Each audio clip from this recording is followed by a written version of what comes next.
Hey, everybody, thank you so much for tuning into episode 19 of the Fourth String Sports Podcast. I am your host, Brady, with my co hosts, Mitch. What up, people? And Skyler. Hello. We are going to be talking about the Las Vegas Raiders today, officially the Las Vegas Raiders. I'm going to try to keep track as to how many times we say Oakland in this episode because I still struggle with that. I also still call the Chargers San Diego, like a lot. And then we've got our what the fuck were you thinking list that we're going to break down. Even before we get to the Raiders, we're going to talk about the top three NFL teams who can go worst to first, the way that teams like the Niners did last season. We're going to give a quick update as to the some players sitting out of the NBA bubble. We're going to talk about Patrick Mahomes' massive contract. We're going to break down the Raiders, and then we're going to get into our What a Putz segment to wrap the show out. So I appreciate everybody for tuning in. Again, you can find us on Facebook, Twitter, Reddit, Spotify, SoundCloud, YouTube, all at Fourth String Sports Podcast or Fourth String Sports Takes, one of the two. You can email us at fourthstringsp@gmail.com. That's FOURTH string at sp@gmail.com. We appreciate everything. We appreciate everybody listening. So before we hop into the show, let's talk about the Kansas City Chiefs. We talked about them on the last episode, and a huge point that we all brought up was Kansas City isn't built for success once they signed Pat Mahomes to a massive new contract. And what did Kansas City do the day after? They signed Pat Mahomes to not a new contract. It's a contract extension. So his current contract still goes for the next 2 seasons. But what it is that they signed him to a 10-year, $503 million contract, the largest contract in sports history, the first time an NFL player can take that agreement. $477 million, I believe, is guaranteed. The rest is in bonuses. It's got several opt-out clauses. It's got back money guarantee clauses. It has no cap limit. So no matter what the cap situation is, it's got no cap percentage. So no matter what the cap situation is, he's going to get paid that money. A lot of contracts will say, oh, well, it's $30 million as long as that's less than 20% of the cap. And if it's over that, then it's whatever 20% of the cap would be. That's what like Kirk Cousins' fully guaranteed contract was at first. So let's talk about that. Is this a smart move by Kansas City to extend Pat Mahomes another, what ends up being 12 years to stay in Kansas City through, I believe, the year 2032? Yeah, I think it is a smart move, even though it might not look at it just because of cap reasons. I mean, you get Patrick Mahomes, the guy who's the best quarterback in the league right now and probably will be for the next decade and so on. So you get him locked down for 12 years. That's awesome. So you never have to worry about the quarterback position for a while unless he starts declining, which I don't think will happen. But I think cap-wise, even though it does look like how are the Chiefs going to afford him, they're going to have to lose everybody and they're just going to be dog shit because of his contract. But I just think of how the cap just keeps going up each year, and even though because of COVID it's going to go down, but it's going to keep going up, especially with that TV money that's going to be coming soon. Yeah. I just think it's by the time we get to the middle of the contract and the end of the contract, it's not going to look that bad at all. So I got to give props for the Chiefs for thinking smart about this and getting ahead of the curve. I think it's long-term a good contract for the Chiefs, but I think in once it hits 2021 to 2023, 24, if they're not producing at the level that they're thinking they should, there are going to be some questions about this deal because we still don't really know when much of that TV money is going to kick in and start raising that salary cap. I do think it was smart for them to do an extension so they don't have to start paying him that money immediately. But once it hits 2021, they're going to have to start paying that money. And if the salary cap doesn't rise like we expect it to, that's going to be dangerous. I do think this is a win, though, for a lot of athletes, I think Richard Sherman in particular, who have been talking about and football players because they put themselves in the most danger. And statistically, it's been proven true to their bodies. Their lives are changed after they play the game, even for 2 or 3 seasons, that they need to be getting the deals like basketball and baseball players. And this is a win for them because it proves that the NFL and teams are willing to pay their best players the most amount of money in the country, let alone the world. I think that we're going to have to wait a little bit before we decide whether or not this is good, because if Pat Mahomes has a bad season or maybe another like 2 bad seasons, or like just even like a regular season where it's just like on par with everyone else in the NFL, that no trade clause that they added in there might look a little bad because then they can't get rid of him. I'm more worried about injury than I am about his ability to play, because like the NFL hasn't had very many 10-year deals. Like I think they've had 5 in total, but the 2 in the most recent memory were Michael Vick with the Falcons, and it was Brett Favre in 2001 signing a lifetime deal with the Packers, and that bit Green Bay in the ass a little bit because when Brett Favre got wishy-washy about, well, I want to retire, well, I want to come back, well, I want to retire, well, I want to come back, it Green Bay's hands were tied to a certain extent. And Vic, the play in Atlanta fell off pretty suddenly after 2004, and then he had the issues with the dogfighting. So this is a great win for Kansas City because this is the most stable their quarterback position is going to be since maybe Joe Montana was there. Yeah. Even before that, since maybe Len Dawson was there back 50 years ago when they won their last Super Bowl. I definitely think with the cap, cap next year is going to go down. But then hopefully by the following season, COVID isn't a thing. Imagine the revenue the NFL is going to get when people can finally start going to football games again and can tailgate full force and stuff. You know, where you take it away from people for a year, you limit it for people for a year, they're going to go back full force. So I definitely think the cap isn't going to be an issue. What I did like to point out was that he's going to take up about 23% of Kansas City's entire cap space. No team has won a Super Bowl with any single quarterback taking up more than 13% of the entire team's cap space. And this is actually, before you get to your point there, Skylar, I wanted to point out that just the last team to do it one team's done it over 13%. It was actually in New England in 2014 or whatever, when Tom Brady was at 13.7% of the team's total cap space. Yeah. So we talk about, and we hinted at it even when we talked about Green Bay in some episodes before that, when we talked about Kansas City, which is that a lot of times when you sign your star quarterback, you then lose the ability to sign those other necessary players to win Super Bowls. Yeah, and I think going back to the last episode that we did, I said is we were talking about why is nobody able to have that success that New England had, or have continued make NFC and AFC championship games like that. And it comes down to nobody like Tom Brady's willing to take a pay cut for Super Bowl. And this just kind of proves the point. Again, I said that Patrick Mahomes has that mentality, but then again, the next day he signs a $450 million contract. That's insane. Yeah. It's just so I really want Mahomes to succeed because I think he makes the NFL more fun. I absolutely love him. My thoughts on the Chiefs as a whole are I don't really like the Chiefs as a whole, but Patrick Mahomes himself, I absolutely love. So I'm really glad that he got this, and he deserves his money. He is the face of the NFL right now. He is the best player in the NFL, bar none. It's fun to watch him play, but I think this hurts Kansas City's Chiefs to be sustainable, especially when you have players like Tyreek Hill, Travis Kelce. You need to get they're having young players start getting better and better, and they're hitting the end of their contract, and they're not going to have, if somebody's taking up almost a quarter of your cap space, that you don't have enough money to pay for a lot of people, and you're going to have to start relying on younger and younger players every year, draft picks, free agents, that we're going to start seeing the effects once 2021 happens.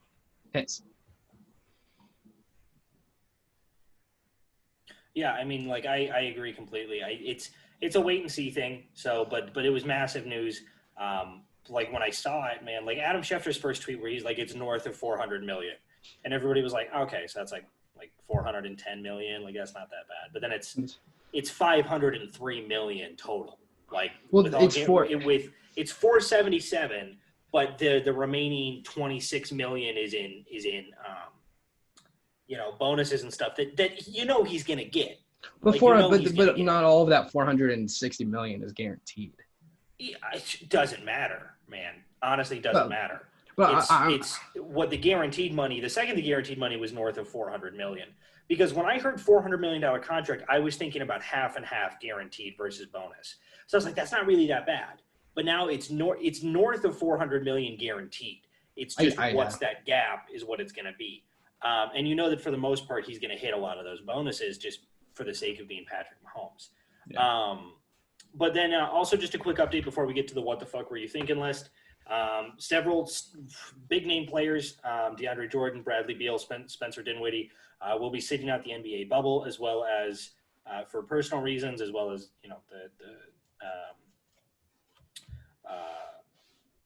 racial injustice reasons and stuff like that. And then some other big name players, because we talked about Gordon Hayward, but some other big name players such as Mike Conley are going to have to leave the bubble for the birth of a child. So those are all of those guys are on teams who are going to the bubble for a reason. They're on playoff caliber teams. And Skylar, you said that you heard something about they can return if they do leave for a child.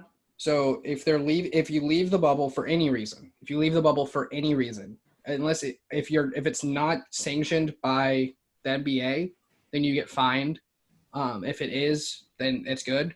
But for every day you're gone, you have to test. There has to be a test proving that you tested negative for COVID, and then you have to quarantine yourself for X number of hours. I can't remember it off the top of my head, and have two consecutive negative test results. It's very similar to what they need to do when they're getting to the bubble in order to start practicing. So it's not like we were talking about what is Gordon Hayward's leaving hurt the Celtics. Well, if he's gone for a day and back, he misses 3 days. That could be 2 games. 3 games. But with the birth of a child, I highly doubt any of those guys are going to be gone for just a couple of days. Which is true, and it also depends on when the baby's born. Because my fucking door just opened by itself. Did you guys I thought watch that? I thought it was Krista. No, there's nobody. There's nobody. Look, there's nothing. There's nothing there. I thought it was like Olive coming up. It's like your nightmare demon. Fucking Brady. Goddamn. We have no windows open. It's storming. We've got no windows. The air isn't even on in this room. It's not on in the hallway. And now it's turned into a supernatural podcast. If you die, let us know. Okay, I will. I'll send a tweet out. Welcome to Legends of the States. Yeah, right, exactly. Yeah. But yeah, I mean, it is interesting. I don't think those guys are going to be gone for just a couple of days. This is obviously none of us have children, so we don't know. But if I took a whole day off just to get my dog, then I think I'm going to take a couple days off if I end up having a kid. So we'll see. We'll see how it is. Yeah. See this. Okay. So this time it's Olive. This time it's Olive that came in. Ooh, that's scary. That's freaky. Maybe she just nudged the door open and then ran away before you could look past. Honestly. Stupid shadow people. Look, and then did you see that hand just close the door?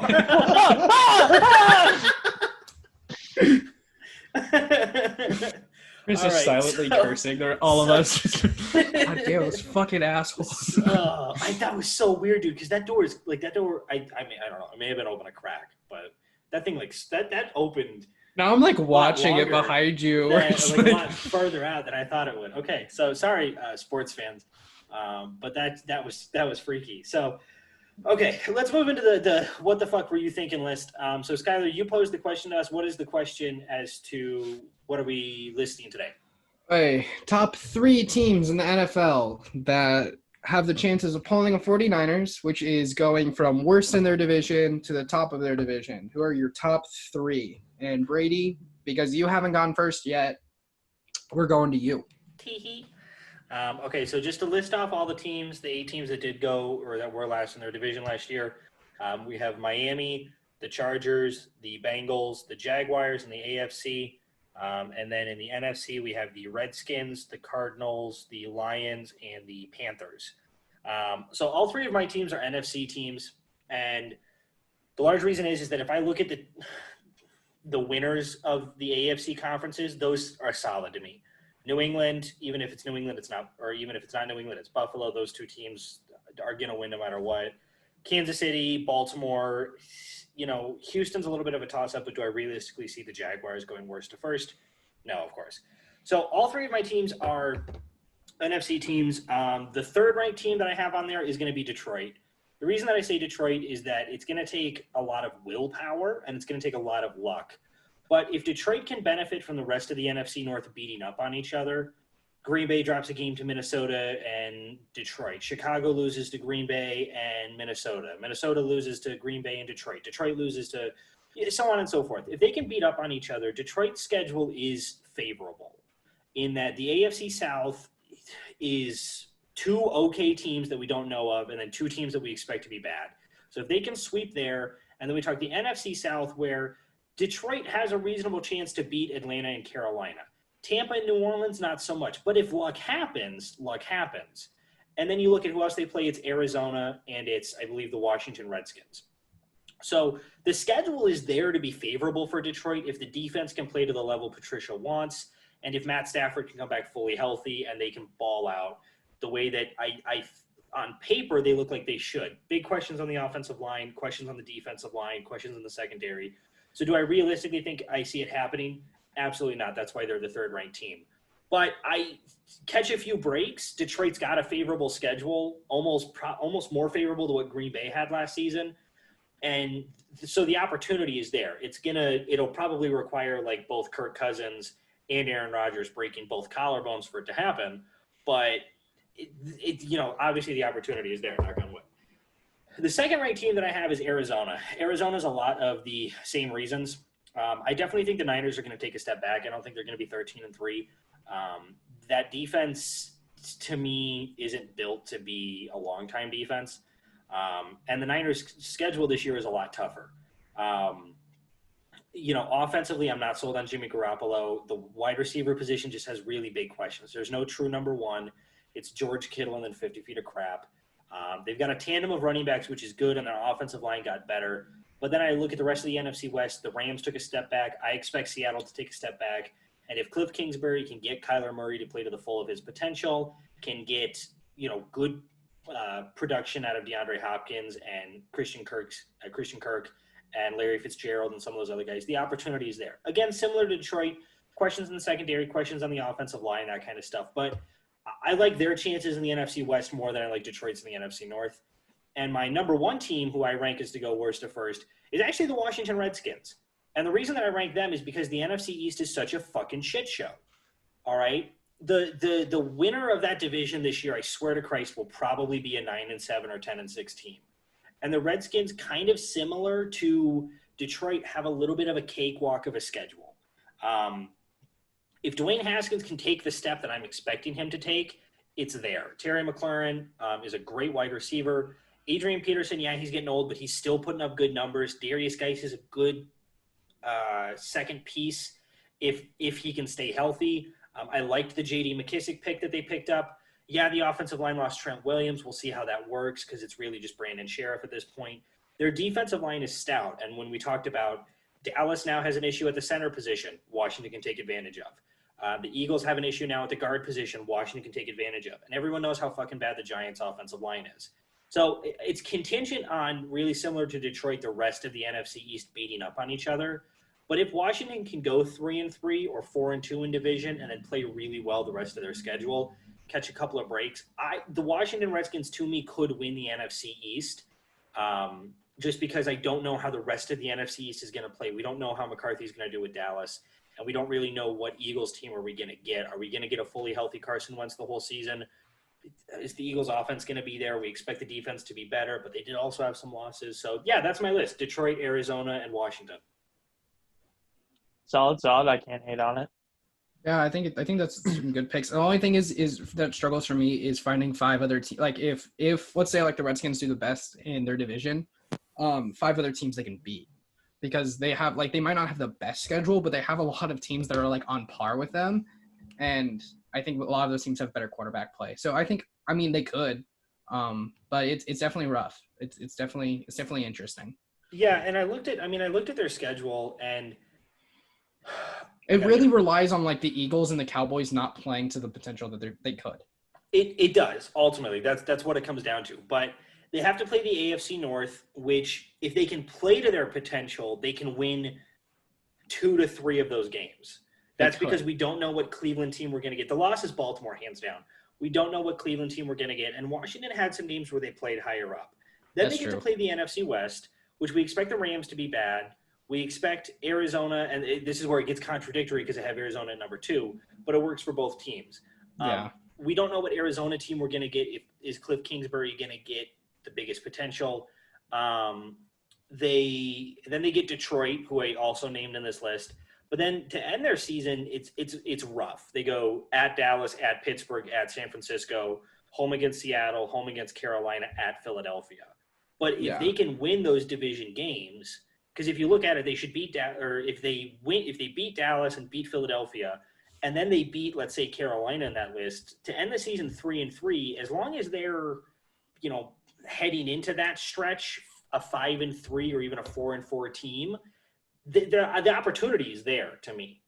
Well, and that's why I liked this topic, because we kind of have to think of the best possible scenario for all of these teams, and a lot of it does rely on all three of yours and in mine, it relies on the rest of the division kind of being shit and beating each other up. It also kind of relies on injuries too. That is true.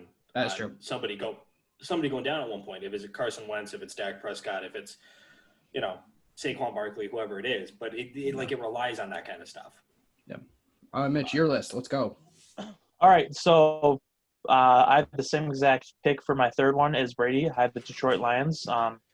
Just to highlight some of the points, it all depends on how the rest of the division is going to happen. If the Green Bay Packers offense takes a step back, if the Vikings really hurt from all the losses and stuff, and then, the Bears having such a mysterious offense, we don't even know what's going to look like. So 10 tight end set. 10 tight end set, man. Yeah, so I think with that, and if Detroit Lions offense can play up to its potential and Matt Patricia can get just a solid, consistent defense, kind of like the Super Bowl winning Packers defense we had that year, something like that, I think that could get him to the first of the division. And then my second pick is the Washington Redskins. I think they have a really solid defense that lets them compete in this division, and it just all depends on Dwayne Haskins in that offense.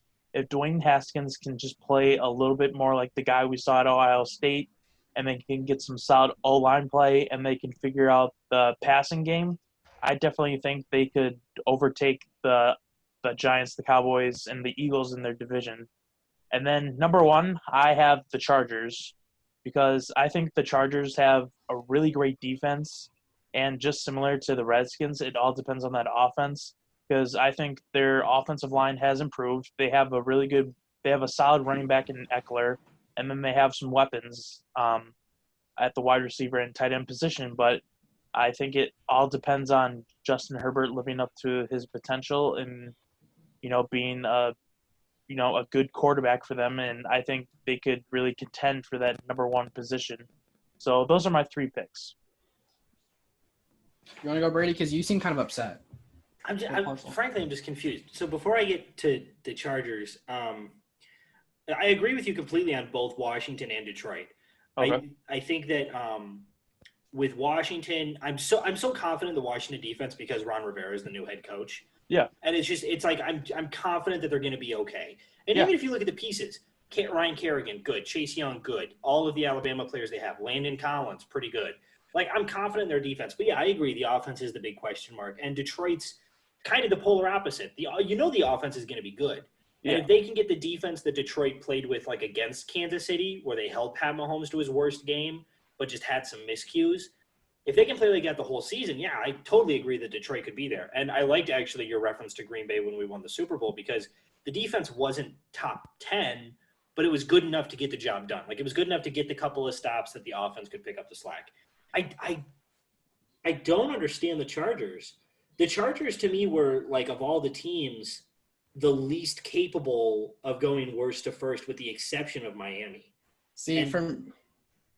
I understand it, because I think the toughest division, the two toughest divisions in football are both West divisions, NFC and AFC, where all four teams could, their rosters are good. If they were in any other division, they'd probably be doing more middle tier or higher tier. Because I think that the West division is good, but the thing is that Kansas City is at the top of that. So it's you have to beat Kansas City. So I understand that, but I do think that it's stretching the truth. It's stretching the truth. That's what I love about this topic, is that you have to stretch the truth. Well, I can explain it a little bit more. Yeah. So for the AFC West, I look at it like this: the Raiders to me aren't that great, so I think they'll probably take the bottom of the division. Yeah. The Broncos, even though we're high on them, we don't know what their potential is going to be. I mean, they could come out this season and be like how the Cleveland Browns were when they were so hyped up, and then they were just absolute shit. So they're a question mark for me, so I can't, rate them higher. And then with the Chiefs, I've said it before. Right now, their team is just all offense, and their defense is really suspect. But the Chargers have a great defense, and they have the potential to be a great offense. It just all depends on the quarterback position. And like I said with my point, if Justin Herbert or Tyrod Taylor or whoever they get to play quarterback for them can be consistent, a solid, a franchise quarterback kind of level of play, I really think they can contend for that top spot just because they'll have the defense to contend with Mahomes' offense. I guess my issue is like because when I was looking at the Chargers and even getting ready for the next episode, because we talked about the Chargers in the next episode, they went 5-11. 8 of their losses were within 7 points. Mm-hmm. So you could argue that with Pat Mahomes at quarterback, this team is 13-3, right? Yeah. But it's like, is Tyrod Taylor or Justin Herbert good enough to get, let's even say, 4 of those 8 wins? Just to get them to the playoffs. Because my thing is that for the Chargers to win the AFC West, they would have to win 13 games. They'd have to, because Kansas City is. They're not going to win. I can't say have to, because if Pat Mahomes gets injured and Kansas City goes 6-10, like I see it. But like if they're going to do it with a fully healthy Kansas City team, they would have to win 13 games. And I don't know if either of those quarterbacks, even with a pretty good defense. And the weapons that you have, which I do like the weapons that the Chargers have, I don't know if that team is good enough to do it. So I guess I'd put, like, if you're going to put them on their list, in my opinion, I would have put them at 3rd. I don't know if first works, but your rationale made sense. Like, I do understand it. Yeah, it's just because that, with the Washington and the Lions, they have question marks like at the whole side of the ball. So like Detroit were skeptical about their defense, and with Washington we're skeptical about their whole offense. But when it comes to the Chargers, it's really just one person at the quarterback position. If they can perform, great, then they have the best chance to contend. Whereas you're hoping that the Detroit Lions becomes a solid defense, or the Washington Redskins has a serviceable offense. So I'm putting my trust in like one person performing to where they need to be than 11 people. I get it. I completely understand the point. So no, I mean that's a. It's just the placement. I think he has an issue with. Yeah, that's a good rationale. That's why I had them at 1. Yeah, but I totally get why you're not against, or like you're against it. So yeah, like I understand because you guys have you both have made it clear that had Phillip Rivers not been with the Chargers, this team probably would have been a lot better, and I would tend to agree with that completely. I don't subscribe to the narrative that he's the sole reason that they were bad. But I respect your list, Mitch. It's very interesting that we got 2 of the 3 of them correct. So Skyler. My 3rd is actually his first. Okay. I have the Chargers at 3rd because I think that if we get Tyrod Taylor from Buffaloes, where he was playing he was playing average pack, he was like game managing it. I think that I don't think they can overtake Kansas City, but I think that they have the potential to, because I think that the only thing that is like, again, in question is the quarterback position, because their offensive line has improved somewhat, still not a really good offensive line. Their weapons are, I love their weapons out there. Their defense is pretty good at almost every level. None of it is like bad. So like for me, I put them at 3rd because I think that if we get good play, like I'm gonna say they need good play. They need like comeback player of the year kind of play from one of these two players, or like offensive rookie of the year for Justin Herbert. But all 3 of us agree that we don't think he's capable of that. So that's why they're 3rd, because it's best possible scenario. I still think that they have like the 3rd best chance. At 2nd, I have Cincinnati. It kind of goes back into what Brady said, where it's like, I think that the AFC North can beat each other up just enough where Cincinnati can get past, because we can kind of agree that all 4 of these teams aren't horrible. Cincinnati being the exception, because I don't think they're horrible, but everybody else kind of thinks that they're mediocre. I think that they have the pieces where they need them. It's just whether or not that they develop in the right position. And I have some trust in the Cincinnati coaching staff. I think that they solved their linebacker issue, which was the biggest problem. They didn't have linebackers that could cover and move in space, and they addressed that in the draft, picking 3 different linebackers. I also think that Joe Burrow gives them a chance to succeed because he last season with LSU facing some of the best defenses in the country, he threw 17 touchdowns to 1 interception when he was under pressure. So he's like, we don't need a really good offensive line for Cincinnati for him to be able to do well. He's got the weapons there. I think he has some of the best weapons, honestly, in the AFC with really fast players, moving well. A lot of the players that I think contributed to Cincinnati's downfall last year were injured, and they're supposedly healthy now. It's best possible scenario. So that's why they're not number 1, because I still think there's questions that they need to solve. So it's like AJ Green plays the whole season, like Joe Mixon. AJ Green, John Ross play the whole season. Tyler Boyd. They play the whole season. Linebackers play to like average potential, like average linebacker. I would agree with you in stating that they've got probably an underrated core of athletic players there. Like if AJ Green plays great, I think Tyler Boyd is good. I think he's a great wide receiver. I think John Ross was on pace for his best season. Yeah, John Ross was, and Joe Mixon is, in my mind, one of, if not the best all-around halfback. I think that they did. I'd agree with you on that. Yeah. I think they did the best possible thing while picking athletes to play at their defensive positions. They have a super underrated defensive line. Like they have a really good pass rushing defensive line. Like none of their top sack getters played the entire season, and they still got 8 and 9 and 7 sacks. So like I think that they can do well.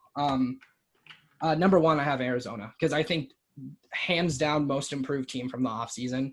I think adding Nuke Hopkins gives him just even more weapons. I think Andy Isabella can take a step up. I think that Larry Fitzgerald's going to be Larry Fitzgerald. I think getting rid of the David Johnson contract was amazing for them. I think that getting Isaiah Simmons in the draft was also great. I think I love what they're building, but again, Kyler Murray needs to take a step up, and I agree with you, Brady, wholeheartedly. I think the NFC West can just beat each other, and I think all 3 of those teams above them are going to take a step back. I still think the Niners are the best in the division. Probably.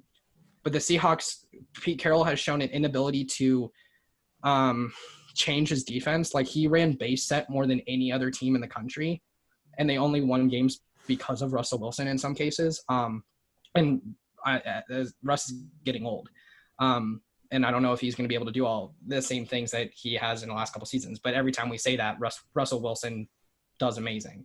And I think I agree with everybody else. LA is probably going to be the last in this division. What their record's going to be at the end of it, we have no idea. But LA is probably going to finish last because they lost too many good defensive players. Okay, I get you. The Rams. Yeah, the Rams. But no, I think Arizona has the most realistic chance of going worst to first because they've improved at almost every level. Okay, Mitch, what are your thoughts on this list? I'm just not high on the Cincinnati Bengals. I mean, hear me out. So they are trending up. I just think they're a few years away from like being a serious contender in the division. So they're on the right path, but I just think they need a couple more pieces to be like serious contender to like beat up the Baltimore Ravens or the Steelers or, for example, but I get where you're coming from. So I'm not against it. That's just my thinking about it. And then when it comes to the Arizona Cardinals being one, the one thing that really sticks out to me is just the defensive line matchup between the Niners and the Cardinals, because it's such a mismatch because the Cardinals, they have some okay players on the offensive line, but compared to that, 49ers defensive line, I think it's just going to be such a mismatch that, the Niners are going to sweep them. So, yeah, I think it relies on Kyler Murray's athleticism at the quarterback position, getting out of the pocket, throwing on the run, things like that. If he can do that, then I think that they succeed. And I think that this offense gives them the ability to do it. I still think that they need to find something at the running back position because they need to find a way. I know that that's not Cliff Kingsbury's style, but even like a pass catcher, somebody that they can check down to, something like that. Kenyon Drake. Yeah, they got Kenyon. He did pretty good with Miami. I still think that but I think they need like A they little need to do more like stability. almost like more stability, almost like a running back by committee when San Francisco's done, what New England's done, where it's like they don't need to run for 80 yards a game, but 40 and then catch for another 40, I think works. Yeah. So yeah, that's my list though. So I guess here's because this is the first time I've heard you guys' like full opinions on the Chargers, and I'm just frankly confused. So let's say if Kyler Murray was on the Chargers last year, do they go to the playoffs? In my opinion, I think the offensive line would keep him out of it. I'd have to agree. I don't think the offensive style or system would have worked for him, for Kyler Murray. Like, if they got the offensive line that they have, like, right now, I think Kyler Murray could do it, but the way it was constructed last year, there's no way. Okay. If I feel like you would need Jimmy like Garoppolo was on the Chargers last year, do they make the No. playoffs? No, because he just pretty much hands off the ball. I don't think he could utilize, Mike Williams and Keenan Allen the proper way. Okay, I so think they so here, then just one more, just to because I'm trying to gauge how well you guys think the quarterback's going to have to play. If Gardner Minshew was on the Chargers, Yes. do they make the playoffs? Yes. Yeah, I think he has the tools and what they want for that kind of offense. Yeah. So, If so Gardner they would in this situation. I think we all agree that with Gardner Minshew, they wouldn't beat the Chiefs for the division. So they'd probably squeak into what would be Buffalo's spot. I think if they have Gardner Minshew, they're better than Denver. So because I think their defense is younger and better. Derwin James is an underrated safety just in general. And he's doing Jamal. I think him and Jamal Adams are two of the best young safeties, and Justin Simmons too, in football. But I think Gardner Minshew has the freak athletic ability that's needed to with that offensive line. With this offensive line they have here now, I think that Kyler Murray could have done it. I think that Gardner Minshew could do it. I don't think Jimmy Garoppolo. I think he needs to do a Tom Brady where he's a system quarterback for a little bit until he gets the intelligence and the mechanics to be a good quarterback. And I think Kyle Shanahan is just good for him right now. I still think Jimmy Garoppolo is good as long as Kyle Shanahan's the head coach. Interesting, because I'm trying to gauge how well you guys think either Tyrod Taylor or Justin. This is Herbert best are gonna case have. scenario, bud. No, I know, and that's why. But like, you guys are making it sound like realistically you think that they could even make the playoffs. But we'll talk about the Chargers in the next episode. They're literally the next episode, so we can go full in depth with it at that point. So I get to pick the next subject for the "What the fuck were you thinking" list. This was our most civil conversation we've had, gentlemen. I'm proud of us. We're growing as human beings. You didn't leave Kobe off the list. Okay. If I can realistically defend myself, because I didn't want to say it on the last episode, but then I decided to just screw it. The reason I left Kobe off the list was the rape accusation. That's the reason I left Kobe off the list. That's why I hate Ben Roethlisberger. That's why I left Kobe off the list. So if the people hate on me for it, the people hate on me for it. But I didn't want to say it on the other episode, but, is what it is. Maybe it's the ghost possessing me to tell the truth. So on the next one, we're going to break down the top 5 college football players to not win the Heisman. And then the boys are going to give me their one player who won the Heisman who didn't deserve it.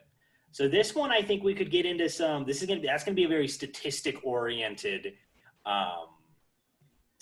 list. So now let's move into the Raiders. We're going to try to shorten this stuff. Our episodes have been a lot longer. So the Raiders last season went 7-9, 3-3 in division in John Gruden's second year. I thought Josh Jacobs deserved to be Rookie of the Year over Kyler Murray. That's a personal opinion. I thought Josh Jacobs played absolutely fantastic last season. And I thought I don't even think Kyler Murray played the best of all the rookie quarterbacks last year. Free agent losses, just to list them off, they lost linebacker Tahir Whitehead to Carolina, corner Darryl Worley to Dallas, running back DeAndre Washington to Kansas City, and safety Carl Joseph to Cleveland. And their pickups were quite a few. Marcus Mariota, QB from Tennessee, Jason Witten, tight end from Dallas, Corey Littleton, inside linebacker from the Rams, Nick Kwiatkowski, we've talked about from Chicago, inside linebacker, Prince Amukamara, corner from Chicago, and the other big one was Nelson Aguilar, wide receiver from Philadelphia. There was a few others that were in there, but what ones kind of step out to you guys, and how do you grade their offseason? Losses, honestly, the 4 players they lost really doesn't matter to me. So I got to give them A for losses just because they didn't lose anyone important, in my opinion. When it comes to games, there's a couple of few players that stand out in my mind. Just got to start off with Marcus Mariota. He definitely has a chance to upset Derek Carr if Carr declines, or if Mariota shows that he can run John Gruden's offense better. So it'll be interesting to see what kind of comes with that, with him being the backup. I think Corey Littleton definitely improves their linebacking core that they desperately need on that defense. So that's A-plus signing. And Nick Witkowski, just double downing on that. And then I think Malik Collins is a little bit of an underrated signing for them. They got a few Nebraska guys, Skyler. And I think that he can help out with that interior defensive line because I think that's an area where John Gruden really wanted to improve on for his defense. So with him in the fold, I think it definitely improves. I'm going to have to give their gains probably I give it a B. There's, just the players that I highlighted and a couple more, I think, bring it up. And then there's a couple bad ones like Witten and Aguilar that bring it down. So that's where I have everything at. I give this free agency an A because they lost nobody that really mattered, and they improved at almost every level on defense specifically. Prince Amukamara, he's not the best defensive back, but he's serviceable. He won't lose you any games. He won't win you any games, but he won't lose you any games. Marcus Mariota, I agree. They brought him in to compete with Derek Carr, to get the best out of Derek Carr. And if they don't, then they get Marcus Mariota. He's been one of the most efficient quarterbacks in college. He was. I think he did pretty well in Tennessee that last season. I mean, he wasn't the best, but if you look at the Cleveland game, he did pretty good in my opinion. Corey Littleton and Nick Witkowski, they totally upgrade that linebacker position, which I think was not good for them. I think it's the reason they lost some of those games. And Malik Collins, again, he played 70% of the snaps with that Dallas defense, which was a pretty good defensive line. And I think that he gives them some inside presence that they need. When you have Max Crosby on the outside and Malik Collins on the inside, I think that works. Nelson Aguilar, not the best pickup, but for what the contract they got with him, I think it's worth it because it's kind of like if he does really good, awesome. It's kind of like the Cam Newton signing. If he does good, awesome. If not, then okay, we tried it. And I think he's a good mentor for some of the younger wide receivers they have on staff or on roster. So I have to give it an A. I'm gonna give it a B. Part of it is that I'd feel a lot more comfortable had they kept Daryl Worley because remember they traded Gayron Connolly to Houston midseason. So their starting corners are Prince Amukamara, who is still serviceable, but he's not Giants. He's not as Giants. Yeah, exactly. And then their other corner is Trayvon Mullen. And then obviously they drafted a guy we're going to get to as well. But had they kept Daryl Worley, I'd feel a little bit more comfortable. I like that they're going to get Jonathan Abrams back. I like that the other guy they picked up that we talked about was Demarius Randall from Cleveland. He played really well once he's in his actual safety position. I think they've immediately built maybe the best inside linebacker duo in the AFC West with Corey Littleton and Nick Witkowski. Because that is solid right there. Like, we've all been really high on Kwiatkowski. He didn't get a chance in Chicago because he was playing behind Trevathan a lot, but I like his stats. Corey Littleton was a huge part of the reason why the Rams defense was good. The Aguilar pick, I can hit or miss, but you know, if he can actually hold on to the ball and not drop it like he's always had issues with, then he'll be fine. But I mean, Gruden traded Amari Cooper because he dropped a few too many passes, and Cooper is a way better wide receiver than Aguilar is. And then Witten is just tight end depth. I give it a B because, again, the offensive line to me still has issues that they didn't address either here or in the draft. I don't like the Marcus Mariota pickup because I think Derek Carr is a better quarterback than Mariota was. Carr threw for 4,054 yards, 21 touchdowns, 8 interceptions. He had a 70.4% completion rating. Carr played really well. He's just got dog shit around him in terms of weapons. And part of it was because they expected to have Antonio Brown there. So we'll see how it is. I think Marcus Mariota is going to be a little bit more of a gadget guy than actually challenging for the starting quarterback position. But no, I mean, all in all, maybe one of the best off seasons in terms of not losing a whole lot of depth and really across the board getting some solid players. So let's move on to their draft here. The Raiders had 7 picks, all within the first 4 rounds. Remember, they had 2 first-round picks in part to the Khalil Mack trade. They had 3 third-round picks. in part to also the Khalil Mack trade. They had no second-round picks. And then they had another third-round pick and a fourth-round pick they got from New England, and their other fourth-round pick they got from Detroit as a draft day trade. But the New England trade was a draft day trade as well. So 7 picks within the first 139 picks of the draft. Round 1, pick number 12, Henry Ruggs, wide receiver out of Alabama. Round 1, pick 19, Damon Arnett, corner out of Ohio State. Round 3, running back / wide receiver / Superman, Lynn Bowden out of Kentucky. Round 3, pick 81, wide receiver Bryan Edwards from South Carolina. Round 3, pick 100, Tanner Muse, linebacker from Clemson. Round 4, pick 109, John Simpson, guard from Clemson. And their last pick, round 4, 139, Amik Robertson, corner out of Louisiana Tech. So how do you boys grade their draft? I'm going to have to give it a B-. I really like the Ruggs pick. I think he's going to be their Tyreek Hill, and I think that's what they were looking for. It'll be interesting to see because, he'll fill that number 1 position that Antonio Brown was supposed to fill. So I'm curious to see what the offense looks like now that they have all the pieces they wanted. And then they got some other great guys who can play wide receiver in Bowden and Edwards. But I think the one player that really caps the ceiling for this draft class is just the Arnett pick. And Arnett's a good, he's a solid player, but first round, really? Yeah. So I agree. that's why it can't be more than a B-, even though they had other good players that they picked. But the Arnett pick caps them at B- for me. I also go with B-. I think that they listened to they listened to Derek Carr and got him some weapons. I think it was kind of just a theme in their draft where they were drafting players that really didn't need to be drafted there. They were just kind of like, who's the first on our board? This player. We're going to take him. I don't think Henry Ruggs was the best wide receiver in the draft. I think they could have gotten a better wide receiver, but I think he fills, like Mitch said, he fills a need. Tariq Hill, kind of fastest player in the draft, at least the wide receiver position. I love Lynn Bowden Jr. I don't know what it is about him. I absolutely love him. I think he's an explosive player. I think he's an explosive player. I love that he played quarterback at the end for Kentucky, and they were just kind of like, do whatever you need to do. And he won games doing that. He returns kickoffs. I love it. Bryan Edwards, I think, was a good pick. I think that he did some really good things. But again, I have to agree with Mitch. The thing that caps this is they were drafting players that did not need to be drafted at their places. Damon Arnett, not worth 19 overall. There were some offensive linemen that they could have gone to shore up that offensive line, get some young depth in there, because they got some older players that weren't playing to their potential. So you could have gotten some really good specifically offensive tackles at that position, and could have gone Damon Arnett later in the second round. And John Simpson. Well, remember, too. though, they didn't have a second-round pick. True, but I still think that they could have gone a decent defensive back in the third round. Sure. And then I also have to put John Simpson in there because I think, like what Brady said, is like he played for Clemson. We're going to draft him. Well, Where it's like that Clemson-Bama thing.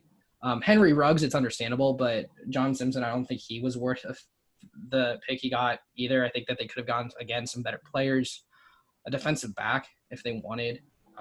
So, yeah, it'd be minus because the players they got that have an upside have a huge upside, but the players that they drafted at specifically Arnett and Simpson, I just think it's weird. Yeah, I mean, I put their draft grade at a B+, and it's because between Henry Ruggs, Bryan Edwards, and Lynn Bowden, I think that the production is going to be there to help him out. Like Waller, the tight end, was the team's leading receiver. He had 90 receptions, and then the next leading receiver was Hunter Renfrow with 49. So there was a huge drop. I thought he was still at Clemson. Yeah, right. Yeah. Well, he's been at Clemson since the college started in 17-13. So Waller, you're talking about a 31 reception drop from your tight end to your second wide receiver. And I think Renfrow is going to do well. I do. But I like that they added some depth. Lynn Bowden can play in the slot. If you want to know how good Lynn Bowden was, go watch the bowl game against Mississippi State last season. He absolutely demolishes Mississippi State, almost single-handedly. I like Bryan Edwards. Single-handedly. I thought he played really well for South Carolina. He played really well against Clemson in some of their matchups that they had. Tanner Muse is hit or miss for me. He's good, but he's like that John Gruden aggressive, and that's the same with Damon Arnett. Damon Arnett plays he had the perk of playing at Ohio State, where he got to play with a solid defense around him. Like he got to have Chase Young chasing after the quarterback, and he got to have Jeff Okudah on the other side of the ball. And not very many Big Ten teams have multiple number one wide receivers, like have solid wide receiver depth.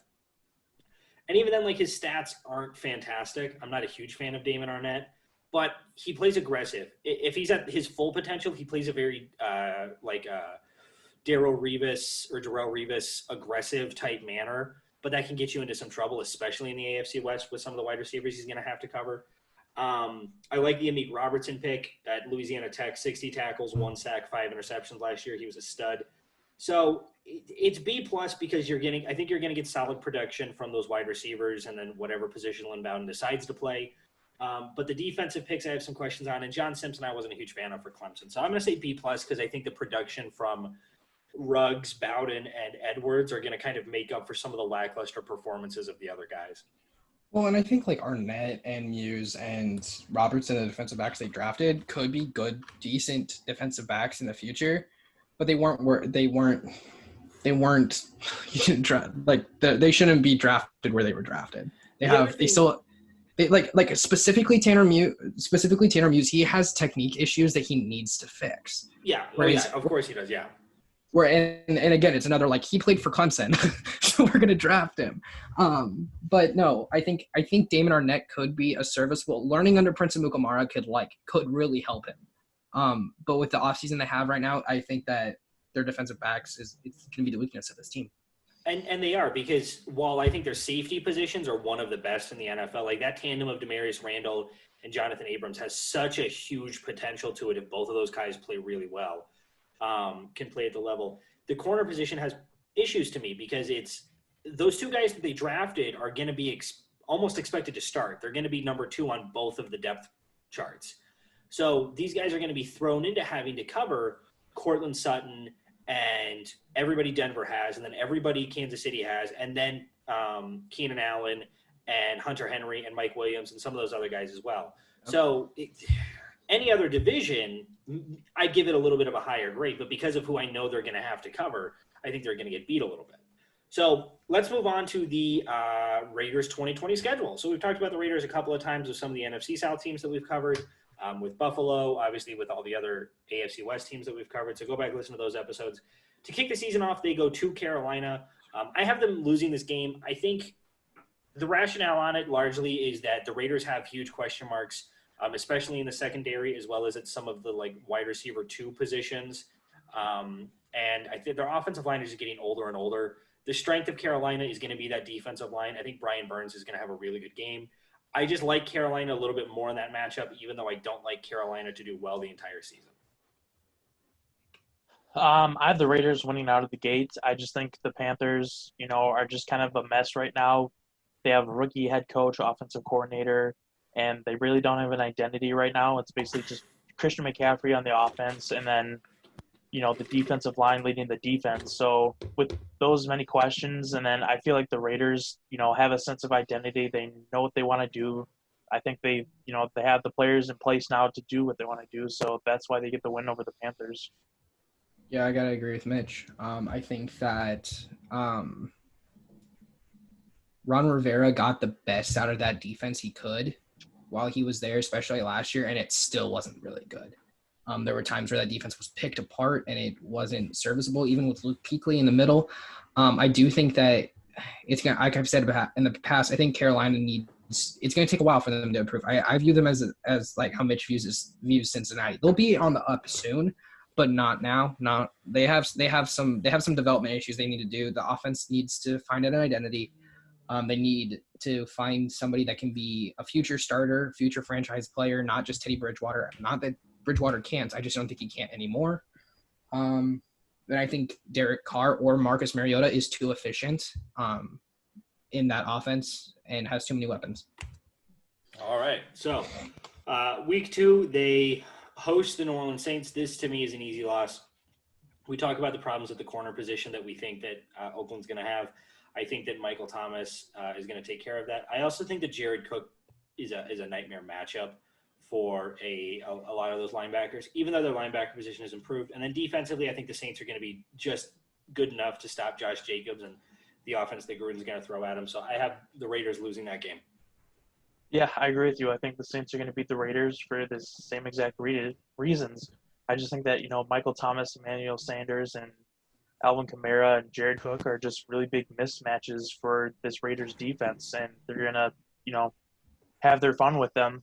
And then I just think, what you said, the Saints defense is just going to be solid enough to hold the Raiders offense. Yeah, I think New Orleans wins this game. I think they're better again at every level. It's yeah. Alrighty, cool. Week 3 matchup, they go to New England. I actually have them winning this game. I have them winning this game because this just seems like one of those games that Gruden's going to pull out the same way like he did against Chicago and Indianapolis last season.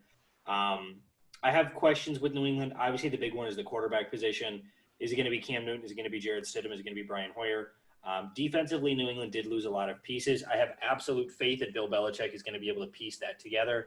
But with a shortened offseason, some of the bigger names that they lost, I kind of like Oakland in this matchup to pick up their first win of the season. I'm going to disagree with you. I think the Patriots are going to beat the Raiders. I have faith in the Patriots defense, so I think they'll hold the Raiders offense. And then I feel like the Patriots offense, even though it's lacking weapons at the wide receiver and tight end position, I feel like, they have some good players in Edelman, and hopefully Harry kind of proves his, draft stock. I think they can take advantage of what the lackluster secondary the Raiders have, and I think their stable of backs will take advantage of that defense. So I think that's why they're going to win. Yeah, I also have New England winning this game. I think that as much as they've lost a lot on that, especially the edge rushers on that defense, I think if I go back and watch some of that tape, some of those sacks were coverage sacks because the defensive back core for New England is the best in the NFL, and it's all still there. And I think that they are equipped the best to beat the teams that have a ton of weapons. And so I have to give it to New England. My interesting matchup in that game is actually going to be Josh Jacobs versus whoever New England has to cover him. Because Jacobs is Patrick Chung. It would have to be because I think Jacobs does a really good job once he's in the open field, even catching the ball. So I'm interested to see that matchup. I think that's what's going to make or break this game offensively. Week 4 matchup, they then host the Buffalo Bills. I have them losing this game. I think Buffalo's defense is just too good. I think their offense is going to be okay. I think the Stephon Diggs pickup definitely helps, but I like Buffalo in this matchup a little bit more. I think defensively, just the consistency is all there, and I think that their offense probably has a few more weapons than the Raiders know how to deal with fully. But it's going to depend on the quarterback play of Josh Allen. That's going to be the huge depending marker on it. Yeah, I think that the Bills are going to beat the Raiders. I think the Bills' defense is just going to overwhelm the Oakland Raiders' offense, and I think that the Bills will have a serviceable offense, just good enough to, score some points on the Raiders' defense. Yeah. Also, I think that between Mike Singletary, who was Devin Singletary. Thinking of a way different player, different coach in general, a different person. Devin Singletary was a surprise for me how well he played last year. And I think he continues that. I think that he has some trouble with his defensive line and the linebacking core, but I think that between him, Stephon Diggs, John Brown. And Cole Beasley, I think that they have enough and Josh Allen, he can do some things with his legs too, which I think hurts this Oakland defense. I want to watch Dawson Knox in that matchup because he's really grown as a tight end. Mm-hmm. He had a good rookie season, so I'd like to watch him kind of continue to develop. So you have Buffalo winning that game, Skyler? Yep. All right, perfect. So then at the quarter mark of the season, we all have Oakland at 1-3. Mitch and Skyler have them beating Carolina and then losing 3 straight. I have them losing the first 2 and then beating New England and losing to Buffalo. So coming out of that, they then week 5 they go to Kansas City. I have them losing this game. Kansas City just got too many weapons. I like the Chiefs in that matchup. So yeah, Kansas City wins. Yeah, Kansas City wins. Chiefs have too many weapons, and the Raiders don't have anything in the secondary besides, your boy Abram. Brady, You know what? you had Kansas City losing that game. I did. I just realized that I had marked it wrong. I just realized I marked that wrong. That's my bad. So yes, I have to go back to that rationale because I just went, wait a minute, that's not that's not right. I actually had the Raiders winning that matchup. The rationale was back in the Chiefs episode. But basically what it was that I think that Kansas City was going to be coming off of a high with the New England game. I liked what the Raiders were going to be able to bring to the table. In that matchup, I don't have them sweeping the Chiefs. I have them going 1-1. I think that even though the Chiefs have a lot of weapons, I think that if the play of the cornerback position and the secondary can hold up, that defensive line is really good. So I have the Raiders winning that. I just mislabeled that, so that's my bad. Yeah. Going back, I also have Kansas City and Las Vegas going 1-1, but I have them losing this game. So rationales in the last episode. There you go. All right, so then Kansas City has a Week 6 bye. They come out of the bye. They host the Tampa Bay Buccaneers. So with that matchup, I have Oakland losing that game. I think Tampa Bay is just going to bring a little bit too much to the table. Tom Brady's had Oakland's number. He's had John Gruden's number for a really long time. I like Kansas City, let me try this again. I like Tampa Bay in that matchup just because I think defensively, I do like Tampa defensively in this matchup. I don't like them as a whole. So Tampa wins that game. I think the Tampa Bay Buccaneers are going to win, and I think this is going to be one of the tapes that future NFL players look at to see how great Tom Brady is. You got Tom Brady with those kind of weapons against that shit secondary. I mean, it's going to be amazing to watch Tom Brady pick apart that defense. I have Las Vegas winning this game. For the rationale, I go to Brady's rationale about why they beat Kansas City. Because I think this is going to be a shootout. I think this is going to be like really fun. I'm thinking like Kansas City, Tampa, or Kansas City, LA, a couple of seasons ago, where it's just like who's just going to get like the first punt. And I think that, in my opinion, the defensive line for Las Vegas is underrated and can do some damage because we've all kind of agreed that the offensive line for Tampa Bay is not the best. So I think it's honestly which defensive line does a little bit better, and I have to give a slight edge to Las Vegas. Interesting. All right. I like the balls on you, bud. Thank you. Week 8 matchup, they then go to Cleveland. I have them losing this game. I think Cleveland's just going to run Nick Chubb right down the throat of there you go, Oakland. I meant Las Vegas. Again, Baker Mayfield, 29 of his 35 career interceptions came on non-play action. We know what kind of offense Kevin Stefanski is going to run there. It's going to be play action oriented. OBJ and Jarvis Landry are going to be too much to handle. And then you add Austin Hooper into the mix. You add Kareem Hunt into the mix. Cleveland's just way too much for Oakland to handle and wins that game. Yeah, I totally agree with you. I think the Browns are going to beat the Raiders for the same reasons that the Chiefs are going to beat the Raiders. Just too many weapons. I mean, you said it, Odell Beckham, Jarvis Landry, Austin Hooper, Nick Chubb, Kareem Hunt, maybe David Njoku. And against that kind of defense, I just don't think they have the players to match that many weapons. So go Browns.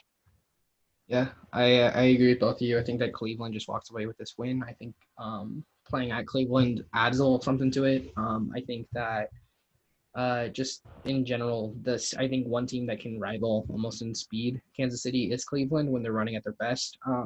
But I still have to give it to Cleveland. Alrighty. Week 9 matchup, they're going to go into the division. They're going to go play the Los Angeles Chargers.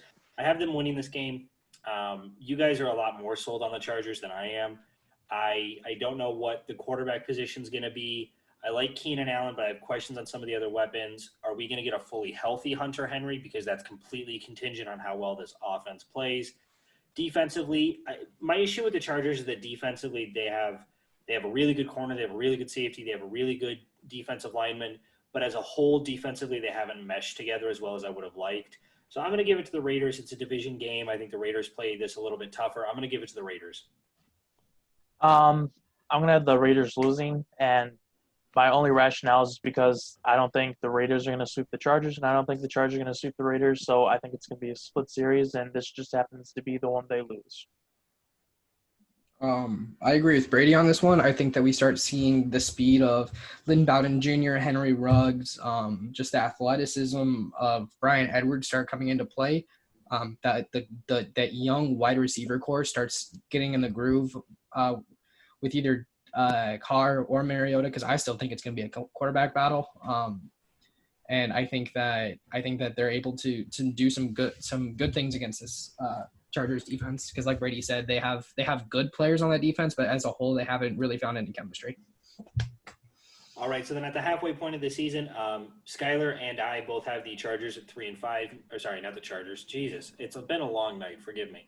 Have the Raiders at 3-5. Mitch, you have the Raiders at 1-7, and losers of 7 straight games. So between the Raiders and the Colts, do you just like watching teams just have a bunch of L's in the middle of their season for no reason? What do you mean for no reason? It just seems like there's no reason. They're not good. They're not good enough to beat the Saints. They're not good enough to beat the Patriots. They're not good enough to beat the Chiefs. They're not good enough to beat the Bucks. What do you want from me? I don't know. I'm not gonna hype them up and kiss John Gruden's ass. I'd like you to change it. I'd just like you to change who you are. Okay, maybe it's the ghost talking. Don't change yourself. You're beautiful, Mitch. Be who change you yourself. are. Change everything about you. Get rid of the bandana and the hat. Keep the hair. Keep the hair. We love the hair. All right, Long, shave it all off. Long brunette hair wins. Shave it all off. Dye it pink. So then week 10, they then host the Denver Broncos. I have them losing this game. I think Denver's going to be a lot better. I think Denver's on the offensive line. I think they're a lot more solid than people give them credit for. The defensive line got better with Jarrell Casey. The interior linebacker position is pretty good with guys like Josie Jewell. The secondaries, Justin Simmons is fantastic. They've got some good other players there. And then on the offensive level, all the weapons that they added, you add Melvin Gordon to the mix, as well as to go with Phillip Lindsay. So I like Denver in that matchup. I think Drew Lock outplays David Carr or Marcus Mariota, who is ever playing quarterback. I have the Raiders winning this one just because, like with the Chargers, I think it's going to be a split series. So I have the Raiders taking this one. Same. I think that between Denver and Las Vegas, they're similar teams, like in that they have some questions. They have some players, young players at really good positions, and some older players at positions that they need to get rid of. And yeah, I think that they split the series. For complete rationale, go watch our Denver episode. Nice plug. Thank you. There you go. All right, so then week 11, they then host the Kansas City Chiefs. I have them losing this game. I think they pull out a great win against Kansas City earlier in the season. But then by the time this game happens, Kansas City is going to get a bye before they play the Raiders. They're going to avenge that loss. I think when they beat the Chiefs, they catch the Chiefs a little off guard. I don't think that happens twice. Kansas City wins this game. Yeah, I mean, not much has changed since they last played, so Chiefs are going to win just because they have too many weapons. I have Las Vegas winning. For complete rationale, please see our last episode. All right, there we go. So then a week 12 matchup at Atlanta. I actually have the Falcons winning this one. In a similar way to the Chiefs game, I like what the Falcons are going to bring. I don't think that the Raiders have anybody to guard Julio Jones or Calvin Ridley, because that's his name, Skyler, because you tend to forget it. I think on the offensive line, if the pieces are healthy, the offensive line is there. Matt Ryan is still a really good quarterback if the offensive line plays well. Todd Gurley, I think, can absolutely still ball out. And then defensively, yeah, there's huge question marks. But I look at it as, which offense do I like more? I like Atlanta's offense over the Raiders more than I like the Raiders' defense over Atlanta's. So I give it to the Falcons on that one. But that's a game that could go either way for me. Yeah, I have the Falcons winning this one just because, the mismatch with Julio Jones and Calvin Ridley, and they really don't have the corners to cover those kind of wide receivers. And even though the Falcons, have a really bad defense right now, they still have some playmakers in there, and Grady Jarrett, Deion Jones, and Keanu O'Neal. Hopefully he's healthy. And I just think, that'll be enough for them to, hold the Raiders offense. So Falcons win. Everybody knows how I feel about the Falcons. I have Las Vegas winning because I believe their defense is better than Atlanta's defense. Atlanta has some weapons at offense, but that's a lot of ifs about some healthy players at some key positions. And by week 12, I think they have some injuries. And I think that Las Vegas's defensive line is even if they are healthy, I think that they're not the same. Todd Gurley's not the same. The good players, Julio Jones and Calvin Ridley on that wide receiver core, I think that's two, and they need somebody else to step up since they've lost Austin Hooper. So I have to give it to the Raiders defense. I think that's why they won the game. All right, so Skylar, you have the Raiders winning 4 straight games here. Yep. So then Week 13 matchup, they go to the New York to play the Jets. I have them winning this game. I think the Jets are going to be dog shit. I don't think they're going to be as bad as I think some other people on this podcast think they're going to be. We don't know what Jets team we're going to get. I think Sam Darnold has improved as a quarterback, but the wide receiver position has questions. The tight end position has questions. The offensive line, though improved in the draft, has questions. And then defensively, massive questions at the cornerback position, at the safety position. Are we going to get Jamal Adams? Is he actually going to play? Is he going to get traded? Linebacker, they're pretty solid with C.J. Mosley if he can stay healthy. But the Raiders are too much for the Jets in this game when they win. Yeah, I have the Raiders winning this one. I think they're, a superior team to the Jets. The Jets' offense is kind of a mess with that offensive line. They're really lacking some weapons at the wide receiver position, and tight end hasn't been really consistent. And then their defense has some nice players, but as a whole, really isn't that great. And the Jets just suck in general, and they should just fold up and dissolve the team. Their only contribution to the NFL has been Joe Namath, and yeah. I've said it many times. I don't have the Jets winning a single fucking game. So go Raiders. You're such a party pooper, Skyler. All right, so then at the 3/4 point of the season, Mitch, you have the Raiders sitting at 3-9. I have them at 4-8. Skyler, you have them miraculously turning the ship around after a 1-4 start to be 7-5 and winners of 5 straight games and 6 of the last 7 that they've played in. Week 14 matchup, they host the Colts. Even though they beat the Colts last season in Indianapolis, I don't see that happening again. I think the Colts, they're better with Phillip Rivers than they were with Jacoby Brissett. But even if they're not, I think Jacoby Brissett is still a pretty good quarterback.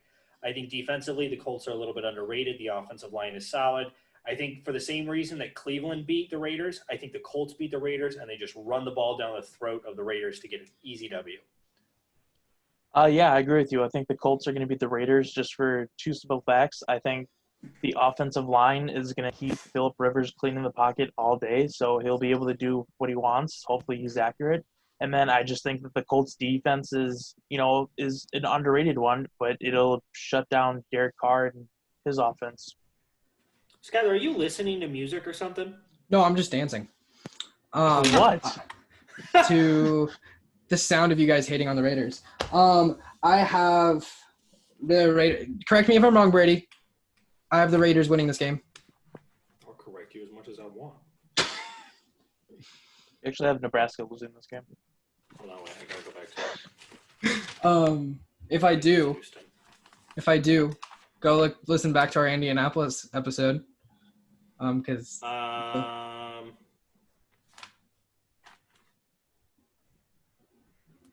think yes, I do. You have the Raiders winning. I have the Raiders winning. Yes. For reasons. Listen to our Indianapolis episode. Key point. Phillip Rivers is shit. Or he's not shit. He's not going to be that good. Raiders defense underrated. Especially on the defensive line. I don't think that they can do much against this offensive line, but I think that they get a couple coverage sacks in there because they ain't got any fucking weapons. And if they do, they're really young. So got to give it to Las Vegas. So just like when I gave Mitch crap about having the Raiders lose 7 in a row on his schedule, I'm going to give you crap for having the Raiders win 6 in a row. 6 in a row? Right. 1, well, 2, right now 3, it's 4, 6 in a 5, row. 6. Yep, 6. Jesus Christ. What's worse, We're my not doing losing this. streak or his winning segment. streak? We're not going to do this next year because you guys don't know how to pick a schedule. You guys just don't know when teams drop games. This is just we're not doing this next year. Fine, I'll just alternate with every team. Every team Brady, wins. There you go. loses, Every team wins, goes loses. 8-8, and then seeding goes off of Yeah. that. There you go. That's great. That'll make Brady. you happy. Brady, I will tell you, the only team that I have them beating that I don't think that you have had them beating is Indy. Or that you don't agree with my logic. No, you have them beating Tampa Bay. Yeah, but you agreed with my logic, and you said I had balls. I said you had balls. I didn't agree Or wait, well, fuck you. I have balls. You had them beating Prove Denver. it. I don't agree with that. Anyway, moving on. Week 15 matchup. Now they host the Chargers. I have them sweeping the Chargers. I think Phillip Rivers kept that series competitive. I think he was the reason the Chargers lost a lot of games against the Raiders, but I think he was also the reason the Chargers won a couple games against the Raiders. At this point, I think the Chargers offensive line that I already have questions on, will always have questions on, is going to be a little bit banged up. I'm not as high on the Chargers as you guys are. I have the Raiders clean sweeping the Chargers. Ooh, on you. I have the Chargers winning this one just because, like I said before, it's going to be a tied series. And I just think with this late in the season, the Chargers will have their offense figured out, and I think that'll be a tipping point for this team. Wait, Mitch, but you said earlier that you said Yeah, on they the split week the 9 series. Yeah, you said Yeah. on the week 9 matchup that the Raiders would lose, and then you said the Raiders would lose this one. This is not it. It was the other way around. Chargers win week 9, lose. You have this the week. Chargers winning week 9? No, No, the Chargers win the first matchup, and then the The Raiders win Raiders. the second? Okay. yeah. All right, then I miswrote that. Sorry. All right, Skyler? I'm not super high on the Chargers. I just think that they're a quarterback away from being a good team, but they still. I think that they don't have that quarterback, so they're not a good team. So Raiders win. 7 in a row. Fucking hell, Skyler. All right. Jesus. All right, whatever. Week 16 matchup. He's about to make this shit 8 in a row. I swear to Christ. Week 16 matchup.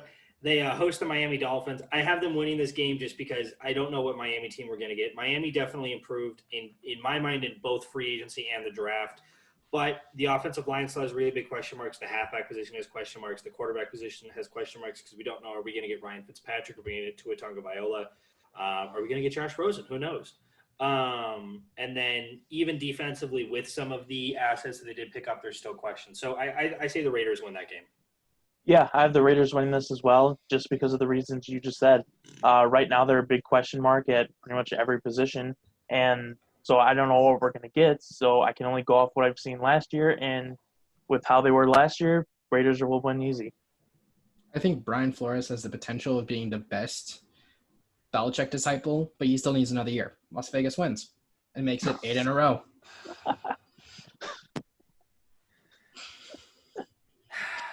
All right. Okay. All right. I know Week Skyler's 17 Super Bowl matchup. pick. What'd you say, man? I know Skyler's Super Bowl pick. Raiders are just going to go on a streak all the way to the Super Bowl and win it. 13 straight games in the Super Bowl, baby. Jesus Christ. I will give you a point about like teams carrying momentum. Like Green Bay did it when we started 4-6 and then ran the table. Like I get it, the momentum, but this is getting ludicrous. So week 17 matchup, they then go to Denver. I have them losing this game. I have them clean sweeping the Chargers, but being clean swept by the Broncos. I think the Broncos are just too good. I think Vic Fangio's defense is going to be a lot better this year. I think Von Miller and Bradley Chubb and Jarrell Casey are going to live in the backfield. They're going to stop the run game, force Drew Lock to win with the wide receivers. And that's where they're going to have the chance. Not force Drew Lock to win with the wide receivers. Force Derek Carr to win with the wide receivers. They're going to have a chance because I think Derek Carr is a good quarterback, but I like the weapons the Broncos bring to the table more than the Raiders. The Broncos win that game. Yeah, I have the Raiders losing this game. Like I said before, I think it's going to be a split series. And my rationale for the Broncos winning this one is just because that defense, I think is like the sole reason you could say they're going to beat the Raiders. And I feel like, Drew Lock and the offense could have an average day and they'll still win. So That's how I see it. Las Vegas' streak ends here. It was miraculous. Thank Christ. But it ends. For reasoning, please listen to our Denver episode. You probably just forgot. No. No, I remember, but I don't want to, beat a dead horse. So. Yeah, but these could be first-time listeners. Okay, well then for first-time listeners, Drew Lock will take a step up. His young weapons will start to do what they need to be doing. Jarrell Casey and Bradley Chubb are good defensive linemen. They can do well. I think that their linebacking core kind of finds out what they need to do, and Justin Simmons is a great defensive player. So there you go. All right. So then at the end of the season, Mitch, you have the Raiders sitting at 5-11. I have the Raiders sitting at 6-10. Skylar, you have them sitting at 10-6. So, Mitch, 5-11, fourth place in the AFC West or first seed in the AFC? Dead last in the AFC West.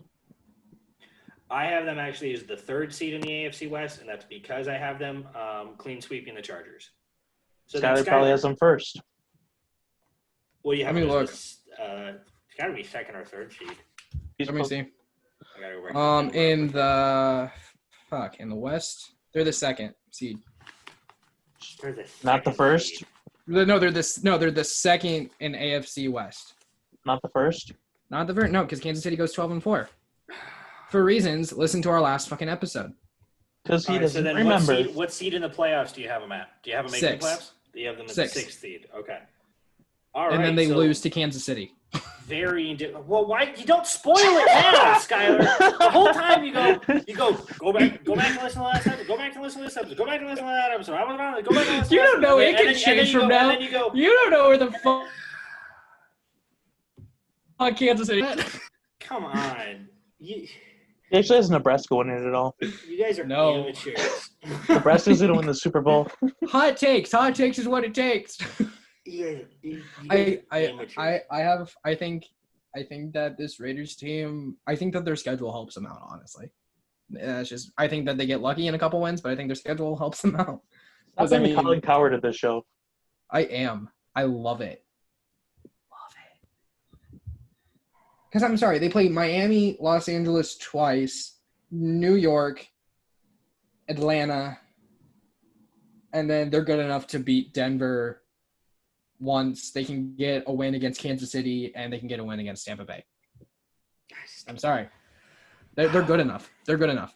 I don't understand it. I don't pretend to understand it, but They're good he's a enough. Nebraska fan, so he's a little slow anyway. So now we have to And stands for knowledge. Move on to it does. So now we have to move on to our What a Putz segment. So What a Putz is a episodically segment that we do where we break down a team, a player, a moment, a mascot, whatever, who did, said, or participated in something absolutely stupid, and we have an issue with it. So my What a Putz, which I think was a group nominee, but I claimed first because I run the show, was Deshaun Jackson. And in case you hadn't been following, Deshaun Jackson, quote unquote, accidentally posted a Hitler quote on his Instagram, a Hitler quote reading, and I quote, that the black people were the real children of Israel and that white Americans, the actual quote was white Jews, would be terrified to know that they have been mistreating and discriminating and lynching them. He also posted several quotes as well as videos from a speech made by a guy named Louis Farrakhan, who is an adamant anti-Semite. He's very open about it, and a Nation of Islam leader. Whatever your views are when you're a professional football player, when you're someone who has the soapbox that Deshaun Jackson has, there's stuff that you just honestly can't post. And I think for most people, if not 99% of people, I think that a Hitler quote isn't really something that you can post unless it's jokingly one of those like, ouch, I've been shot, and then it's Hitler. Like you can't post that kind of stuff. Do that, Brady. And his rationale on it was ridiculous. It infuriates me. You have to think further than that. You absolutely have to. The guy Louis Farrakhan that he quoted in the speech that he took a clip from on his Instagram accused both Dr. Anthony Fauci and Bill Gates of wanting to depopulate the earth with a coronavirus vaccine. He, in his Instagram, is very public about being anti-vaccine. This is just, it's ridiculous, and it makes me sad that somebody who has the stance that he does, especially in a city like Philadelphia, would post something like that. So, Deshaun Jackson, you're my What a Putz, and you may be my nominee for the year, frankly. All right, I guess it's my turn. So my What a Putz candidate today is the LA Dodgers. And I'll tell you why. The Dodgers are missing at least 7 players from camp. Kenley Jensen, their star closer, AJ Pollock, Pedro Baez, Gavin Lux, their up-and-comer, Tony Gollinson, Scott Alexander, and Keibert Ruiz. David Roberts could not explain their absences, and he said he is hopeful all 7 will return sooner than later. So they are putzes for not knowing where 2 of their best players are and don't even know if they're going to show up or not. So what a putz as an organization. Well, especially with training camp starts like next week, or spring training starts like next week for them, and the season's the end of the month. Yeah, and your manager is saying he is hopeful they'll come back, sooner or later. That's ridiculous, dude. What a putz. My what a putz for this week is the state of fucking Texas. For many fucking reasons, I don't like Texas. Whether it's because they beat Nebraska in that Big 12 championship game when they really shouldn't have. Whether it's because Ted Cruz is from there, I don't know. It's a lot of reasons. But specifically on how they have impacted the sports world throughout this entire pandemic. Numbers after numbers after numbers have shown that professional and collegiate sports and teams that reside in the state of Texas are testing the highest with COVID numbers when their players are returning. The University of Texas, Houston Texans, Dallas Cowboys, the MLS team in Dallas won't be able to compete in the tourney that they're doing. The MLS is back because 10 of their players have COVID. And now, just today, they canceled the Texas State Fair. And in the last week, the Texas governor started mandating masks being worn in public. Little too fucking late, Texas governor. It's just, what a fucking putz. Well, fair enough. I would also nominate, I don't know if you guys have seen it yet, but the new Texas Rangers ballpark. If you guys have seen it, go take a look. First, when you do that, go take a look at what it was supposed to look like, and then go take a look at the way it did, because it was supposed to look like this really, almost like a football field type thing. It was supposed to be really long and have like a full sliding door roof. Mm-hmm. And instead, it kind of just came out looking like a can of sardines. Like, it doesn't look great. So that's, fuck Texas. Is one of my mottos. My honorable mention is Justin Rosshauser, the kicker that New England drafted, for getting a fucking white supremacist tattoo and then having to get it removed in order to play in the NFL. Yeah. Also, what a fucking putz. Yeah, you should have saved him for the New England episode, man. But I might. I was going to talk about that on the New England episode. Fuck you, Skyler. He beat you to it. All right. Well, I'm the Colin Cowherd. We appreciate everybody listening. The next episodes we're going to take care of the Los Angeles teams. We're going to talk about the Chargers. And then we're going to talk about the Rams. We just talked about the Raiders. It's fuck off. I'm tired. We go the Chargers, and then we go the Rams. So we're going to close out the AFC West on the next episode. I appreciate everybody for tuning into this one. Follow us on YouTube, Spotify, SoundCloud, Facebook, Twitter, Reddit, the whole 9 yards there. Fourth String Sports Podcast. Email us, fourthstringsp@gmail.com, fourthstringsp@gmail.com. If you got good questions or anything, we will read them off. Even if you go back and you do what Skyler said and you listen to the previous episodes because he got lazy tonight, and have any questions on it, then you can email us and we'll gladly revisit them. Don't give me that look, man. It's my show. I'm trying to shorten fucking time, man.